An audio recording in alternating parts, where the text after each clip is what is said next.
বঙ্গোপসাগরে পাকিস্তানি সাবমেরিন 55 বছর পর 1971 সালে মার খেয়েছিল, চরম মার খেয়েছিল। সাবমেরিন নিয়ে এসেছিল যখন বাংলাদেশকে আমরা আজাদ করছিলাম তখন। তারপরে লজ্জা লাগেনি, আবার পাঠাচ্ছে। তাও আবার নিজে নিজে না, একাই তো বানানোর মুরদ নেই। কার সহায়তায় বানিয়েছে? চীনের সহায়তায়। চীনের সহায়তা কত বছর লেগে গেল? 55 বছর লেগে গেল। শুধু সাহস করতে 55 বছর লেগে গেল। এমন মার খেয়েছিল, মানে মারটা ভুলতে 55 বছর সময় লেগেছে পাকিস্তান। এটাই মেন ফ্যাক্ট। চায়না আগেও পারতো হেল্প করতে। তো এখানে পুরো প্ল্যানটা কি, এটা আমাদেরকে আগে বুঝতে হবে যে এখানে যে পাকিস্তান এখানে ইন্টারফেয়ার করছে বঙ্গোপসাগরের মধ্যে, এটা বেআইনি কি আইনি? মানে যে সবাই ভাববে এটা বঙ্গোপসাগর তো ভারতের টেরিটরির মধ্যে পড়ছে, সেখানে কিভাবে এন্টার করতে পারে? পারে, কিছু নিয়ম আছে, সেই নিয়মের অনুযায়ী আন্তর্জাতিক জাহাজ বা সাবমেরিন আসতে পারে, এটা আমরা দেখবো। এখানে ভারতের কি কি প্রাইভেসি নষ্ট হতে পারে সেটা আমাদেরকে দেখতে হবে। আর সব থেকে বড় কথা, ভারত এর এগেনস্টে কি পদক্ষেপ নিতে চলেছে এটা আমাদেরকে দেখতে হবে আজকের এই কেস স্টাডিতে। তো hello everyone, welcome to the বেদান্তিক academy. চলো শুরু করি। বঙ্গোপসাগরে বিদেশি নৌবাহিনী, আন্তর্জাতিক আইন কি বলছে আমরা সেটা দেখি। দেখো, এটা হচ্ছে আমাদের উপকূল, মানে মেনল্যান্ড। তো এই 12 নটিক্যাল মাইল মধ্যে ভারতের সম্পূর্ণ নিজস্ব ক্ষমতা থাকে। এখানে ইন্ডিয়ান নেভি কোনো আন্তর্জাতিক সাবমেরিন হোক বা জাহাজ হোক তার ইন্টারফেয়ার বরদাস্ত করবে না। এখানে কোনো রকম নজরদারি চলবে না এই 12 নটিক্যাল মাইলের মধ্যে। তারপর থাকে হচ্ছে 200 নটিক্যাল মাইল। এই 200 নটিক্যাল মাইলের মধ্যে ভারতের অধিকার কতটুকু অর্থনৈতিকভাবে, মানে বিভিন্ন রকম ব্যবসা হোক এবং মাছ এটসেট্রা এসব জিনিসের উপর ভারতেরই অধিকার আছে। কিন্তু এখানে বিভিন্ন আন্তর্জাতিক যে নিয়ম আছে সেই নিয়মের অনুযায়ী বিদেশি জাহাজ এবং সাবমেরিন এই এলাকায় প্রবেশ করতে পারে। এটা বেআইনি নয়। এই আইনের ফাঁক দিয়ে পাকিস্তান আবার আসছে মার খেতে। তো 1971 সালের আগে এবং 1971 সালের পরের মানচিত্র এবার আমরা একটু দেখব। তো 1971 সালের আগে যদি মানচিত্র দেখি, দেখো এই সবুজ জোনটা যেটা আছে, এই যে এটা হচ্ছে এখন বর্তমান পাকিস্তান। এটাকে বর্তমান পাকিস্তান। আর এটা হচ্ছে ওরই কনস্টিটিউশন পূর্ব পাকিস্তান। তখন পূর্ব পাকিস্তান নাম ছিল, এটা শ্রীলঙ্কাটা অ্যাভয়েড করবে, এটা মিস্টেক হয়ে গেছে। ঠিক আছে, কনস্টিটিউশন ছিল। তো পাকিস্তান খুব কষ্ট পাচ্ছিল, কি নিয়ে? কনস্টিটিউশনটাকে নিয়ে খুব কষ্ট পাচ্ছিল। ভারত কি করলো যে না, এটা রাখা যাবে না, তো এটাকে কেটে ফেলা যাক। তো সেই জন্য পাকিস্তান খুব ছটপট ছটপট করছিল, প্রচুর সেনাবাহিনী পাঠালো, অনেক চেষ্টা করলো জলপথে, আকাশপথে। এখানে আমাদের গুজরাটের কিছু জায়গাতেও এয়ারফোর্সের দ্বারা অ্যাটাক করার চেষ্টা করেছিল। এটা নিয়ে একটা আলাদা করে আমি নয় গল্প বানিয়ে দেবো, মানে ভিডিও বানিয়ে দেবো। তারপর 1971 সালে পূর্ব পাকিস্তানকে ভারত কি করলো? আজাদ করলো। কনস্টিটিউশনটাকে কেটে ফেলে দেওয়া হলো এবং এর নাম দেওয়া হলো কি? বাংলাদেশ। তো 1971 সালে পূর্ব পাকিস্তান যেটা ছিল সেটাকে আজাদ করে দিয়ে বাংলাদেশ নাম দেওয়া হলো। এটা একটা বড় ইতিহাসের টপিক। আর ইন্ডিয়ান আর্মি, নেভি এবং এয়ারফোর্স মিলে যে এখানে অপারেশনটা চালিয়েছিল, সেই অপারেশনটার নাম এবং কোন বাহিনী এখানে ইম্পর্টেন্ট রোল প্লে করেছিল এটা তোমরা কমেন্টে অবশ্যই জানাবে। ঠিক আছে? বঙ্গোপসাগর কেন এত গুরুত্বপূর্ণ ভারতের কাছে? দেখো, বঙ্গোপসাগরের যদি স্ট্র্যাটেজিক লোকেশন হিসেবে দেখি, তো প্রথম বিষয়টা হচ্ছে মহাসাগরের প্রবেশদ্বার। ভারত মহাসাগর, দক্ষিণ চীন সাগর এবং প্রশান্ত মহাসাগরের সংযোগস্থল হচ্ছে আমাদের বে অফ বেঙ্গল। দ্বিতীয় হচ্ছে বাণিজ্যিক পথ।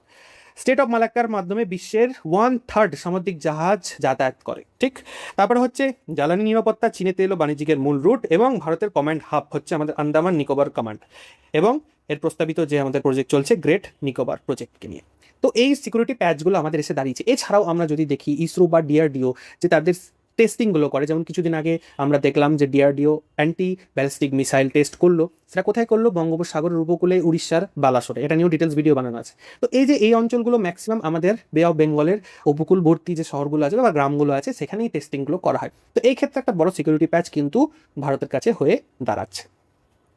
হ্যাঙ্গর ক্লাস সাবমেরিন, ঠিক আছে, চীনের, এটা হচ্ছে সম্পূর্ণ চীনের প্রযুক্তি। $multi-billion চুক্তির মাধ্যমে চীনের সহায়তায় পাকিস্তানের নৌবাহিনীর মধ্যে এটা ঢুকেছে। কটা? টোটাল 8টা সাবমেরিন এখানে পাকিস্তানের সাথে ডিল হয়েছে। 4টে চীনে প্রথমে তৈরি হবে, তারপর বাকি 4টে কোথায়? পাকিস্তানে তৈরি হবে। ভিত্তি কি? চীনের advance type 039A yuan class ডিজাইনের উপর এটা তৈরি হয়েছে। সাবমেরিনের বিভিন্ন রকমের টাইপ হয়, তার মধ্যে এই টাইপটা হচ্ছে এআইপি। এআইপি টাইপের প্রযুক্তিতে কি বলছে? এই সাবমেরিনগুলোকে বারবার করে জলের উপরে এখানে আসতে হয়। এরকম সাবমেরিন অনেক দিন ধরে, প্রায় সপ্তাহখানিক হলেও জলের নিচে থাকতে পারে। তো এই টেকনোলজিটা পাকিস্তান চীনের কাছে ভিক্ষা করে আপাতত নিয়ে এসেছে। ভারতের বর্তমান পরিস্থিতি যদি দেখি, ভারতের টোটাল 19টি সাবমেরিন আছে, যার মধ্যে 16টি ডিজেল দ্বারা পরিচালিত এবং 3টি নিউক্লিয়ার পাওয়ার বা পারমাণবিক শক্তি দ্বারা পরিচালিত। ভারতের কাছে বর্তমানে এআইপি সাবমেরিন এখন নেই, তবে দেশীয় প্রযুক্তিতে কালভারি এবং খান্ডেরি নামক দুটো সাবমেরিন তৈরি হচ্ছে, যেটা এই এআইপি লেভেলে। তো আমাদের কাছে স্বদেশি টেকনোলজি এবং আমাদের কাছে সেই ইঞ্জিনিয়ার আছে যেটা আমরা নিজেরা বানিয়ে নিতে পারবো। আমাদেরকে ভিক্ষে করতে চায়নার কাছে যেতে হয়নি। তোমরা গেছো, এসো, কেন ইস্যু। এই সাবমেরিনের যে নজরদারিগুলোকে, এগুলোকে আমরা তার সাইলেন্ট সার্ভিস বলে থাকি। কেন? এর ক্ষমতা যদি আমরা দেখি, এর দীর্ঘ পরিসর ক্ষমতা, অনেক দিন ধরে নজর রাখতে পারে, দীর্ঘ পরিসর অপারেশন মানে দীর্ঘক্ষণ টহল দেওয়া এবং তথ্য সংগ্রহ করা খুব সুবিধা হয়। স্টিলথ প্রযুক্তি, রাডারে চট করে ধরা পড়ে না যেহেতু জলের নিচে থাকে এটা, ঠিক আছে। অ্যান্টিশিপ ওয়ারফেয়ার, শত্রুর জাহাজ ধ্বংস করার ক্ষমতা রাখে এই সাবমেরিনগুলোর জন্য। সাবমেরিন খুব বিপজ্জনক। ইতিহাসের পুনরাবৃত্তি কিন্তু পাকিস্তানি ঘটাচ্ছে, যাই বলা তাই বল। সেই সময় যে সাবমেরিনটা তাদের এসেছিল তার নাম ছিল পিএনএস হাঙ্গর। এই যেখানে দেখো পিএনএস হাঙ্গর। কুটি ছিল। কেন? আমাদের ভারতীয় নৌবাহিনীরও ক্ষতি হয়েছিল এখানে। আইএনএস কুকরি যেটা ছিল তাকে ডুবিয়ে দিয়েছিল, আচ্ছা করে মেরেছিল ভারত। এখন যে সাবমেরিনটা পাঠাচ্ছে ওটার নামও রাখছে হাঙ্গর, ঠিক আছে। মনে করছে একই নাম নিয়ে যাব, ঠিক আছে, এবার উল্টো জিনিস করে আসবো, অসুবিধা নেই, এসো না। পূর্ব দিকে পাকিস্তানের কেন নজর? দেখো 4টে দফায় কৌশল খেলছে। কি কি? Two front challenge. ভারতের নৌশক্তিকে পশ্চিম আরব সাগর এবং পূর্ব বঙ্গোপসাগর 2 ভাগে বিভক্ত করতে পারে। এখন আমরা জানি যে আরব সাগরের মধ্যে কিন্তু পাকিস্তানের সাবমেরিন বা নেভি নজরদারি করছে, তো সেই কারণে ডেপ্লয়মেন্টটা ওখানে আমাদের একটু বেশি আছে। আমাদের এই দিকে ডেপ্লয়মেন্টটা কিছুটা হলেও কম আছে ইন্ডিয়ান নেভির। এবার কি করবে ইন্ডিয়ান নেভিকে? স্বাভাবিক এদিকেও একটু টহলদারি বাড়াতে হবে। কৌশলগত সংকেত, ভারতকে বার্তা দেওয়া যে আধুনিক নৌ প্রযুক্তির সাহায্যে পাকিস্তান অনেক দূর পর্যন্ত আঘাত আনতে সক্ষম। আচ্ছা, দেখা যাবে, অসুবিধা নেই। গোয়েন্দাগিরি করবে, তথ্য সংগ্রহ করবে। বঙ্গোপসাগরে ভারতের নেভাল এক্সারসাইজ, যোগাযোগ ব্যবস্থা এবং রণনীতি যা যা চলছে, গতিবিধি চলছে, সব কিছুর উপর এখানে নজরদারি রাখতে চাইছে পাকিস্তান। একটা মানসিক চাপ সৃষ্টি করতে চাইছে। মাত্র একটি সাবমেরিন মোতায়েন করেই ভারতের উপর বিপুল মানসিক চাপ ও নজরদারি বোঝা চাপিয়ে দিতে চাইছে এখানে পাকিস্তান। এবার বিষয়টা বোঝার হচ্ছে একটু স্ট্র্যাটেজিক্যালি যদি আমরা দেখি, এর পেছনে যেহেতু চীন সাহায্য করছে, তাহলে চীন তো আর খামোখা ফ্রিতে সব কিছু করবে না, ওর পেছনে তো কারণ আছে। কি কারণ? দেখো, স্ট্রিং অফ পার্লস, এই যে গোয়াদার যে পোর্টটা আছে পাকিস্তানের, এখান থেকে শুরু করে, ঠিক আছে, এখান থেকে শুরু করে ভারত আরব সাগর, তারপর ভারত মহাসাগর, তারপরে বঙ্গোপসাগর হয়ে এই যে মায়ানমারের এই যে এখানে একটা পোর্ট আছে, এটাও কিন্তু চায়নার, মানে চায়নারই টেরিটরি বলতে পারো এই জায়গাটা, ঠিক আছে। তার মধ্যে এখানে তো হাম্বারটোটা আছেই আমাদের শ্রীলঙ্কার। তো ভারত মহাসাগরে চীন ধীরে ধীরে নিজের উপস্থিতি বাড়াচ্ছে। বোঝো বিষয়টা। ভারতের জন্য সবচেয়ে বড় উদ্বেগের বিষয় হলো ভবিষ্যতে চীন এবং পাকিস্তান ভারত মহাসাগরে যৌথভাবে সাবমেরিন অপারেশন কিন্তু চালাতে পারে। তো এখানে একটা বড় চিন্তার বিষয় হয়ে দাঁড়াচ্ছে, কারণ এখানে চীন চায়না পাকিস্তানের বাবা হিসেবে সাপোর্ট করছে। এটা একটু বাস্তবতা দেখি। অ্যাম্বিশন, বাবা, অ্যাম্বিশনলেস দেশের আবার অ্যাম্বিশন। বঙ্গোপসাগরে সাবমেরিন দিব, ভারতের উপর চাপ সৃষ্টি করব, এটাই অ্যাম্বিশন। এবার একটু বাস্তবতা চলে আসি।